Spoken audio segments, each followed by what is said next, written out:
खैर एनीवे ये एक बड़ा इंटरव्यू, पूरा इंटरव्यू आप कल सुनिएगा। चलिए थोड़ा आगे बढ़ते हैं। अब बाजार का फोकस आज सीमेंट और फर्टिलाइजर शेयरों पर क्यों है, क्यों दौड़ रहे हैं ये स्टॉक्स? यतिन आ गए हैं स्टूडियो में बताने के लिए। Yatin, good afternoon. Good afternoon. तो देखिए, मार्केट जो है वो ये फोकस कर रहा है कि शायद रूरल और एग्री चीज़ों पे सरकार फोकस करे। और आज अगर आप देखें तो पीएम मोदी ने जैसे ही अपना कार्यभार संभाला पीएम ऑफिस में, तो सबसे पहली फाइल जो साइन हुई वो साइन हुई किसान निधि की। और ये जो सम्मान निधि है उसमें पीएम ने 20,000 करोड़ रुपए जो है आवंटित किए हैं, जो आपको फ़ायदा पहुंचाते हुए दिखेंगे। बहुत सारे किसानों को, लगभग 9.25 करोड़ से ज़्यादा किसानों को ये 20,000 करोड़ रुपए का अमाउंट डिसबर्स किया जाएगा। और ऑब्वियसली फर्टिलाइज़र है, फार्म है, तो कहीं ना कहीं एक सेंटिमेंटल फैक्टर वो भी है।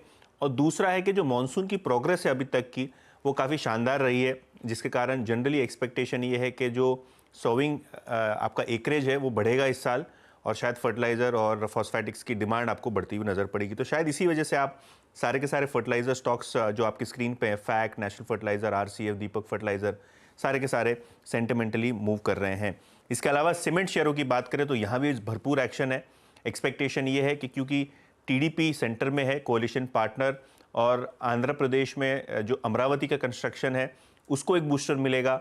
जनरली इंफ्रास्ट्रक्चर प्रोजेक्ट्स को एक बूस्टर मिलेगा, जो अभी भी पेंडिंग है, काफ़ी सारे अप्रूवल्स आने पेंडिंग है, तो शायद वो फास्ट ट्रैक हो सकते हैं। इसीलिए जो साउथ बेस्ड सीमेंट कंपनीज है यहाँ भी एक्शन है, और लार्ज कैप सीमेंट कंपनी जैसे अल्ट्राटेक, श्री, इन सब शेयरों में भी शानदार तेज़ी आप देख रहे हैं। ओके यतिन, बहुत बहुत शुक्रिया। तो बिल्कुल ये कुछ कारण जिसकी वजह से आप इन सेक्टर्स में थोड़ी सी तेज़ी देख रहे हैं। मीनवाइल एक बार मार्केट लेकर आइए, एक बार के लिए एकदम से नॉक आया।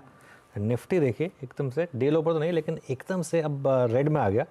अभी 70 पॉइंट ऊपर थे हम, जब वो कॉन्वर्सेशन चल रही थी हम के साथ। अचानक कूल ऑफ देखते हैं, अचानक 100 पॉइंट गवा चुके हैं मिड कैप इंडेक्स। अचानक मिड कैप में बहुत बड़ी शार्प इंट्राडे रिवर्सल आई। और बैंक निफ्टी देखिए, थोड़ा बैंक की एक्सपायरी, अब अगेन फिर वही मामला कि क्या कुछ कैबिनेट को लेकर कुछ मामला, मार्केट थोड़ा फिर नर्वस हो रहा है कि कौन आ रहा है कौन नहीं आ रहा है, उसको लेकर ये सब चलेगा। अब जब तक फाइनल नहीं आ जाता, वैसे आ जाना चाहिए मेरे ख्याल से, अब तक आ जाना चाहिए था। हाँ, पर जो भी है, खैर एनीवे एक काम करते हैं। ये सीमेंट, फर्टिलाइज़र, इन स्टॉक्स की बात हो रही थी। शरद जी, कोई स्टॉक जो आपको पसंद हो सीमेंट या फर्टिलाइज़र स्पेस से? अभी डालमिया भारत मैंने रिकमेंड ही किया है। मुझे लगता है सीमेंट के अंदर तो वही मेरी टॉप बेट रहेगी। बड़ी कंपनी है। छोटी कंपनीज में अगर आपको देखना हो तो मुझे लगता है जेके लक्ष्मी सीमेंट एक बढ़िया बेट होनी चाहिए। और इसके अलावा भी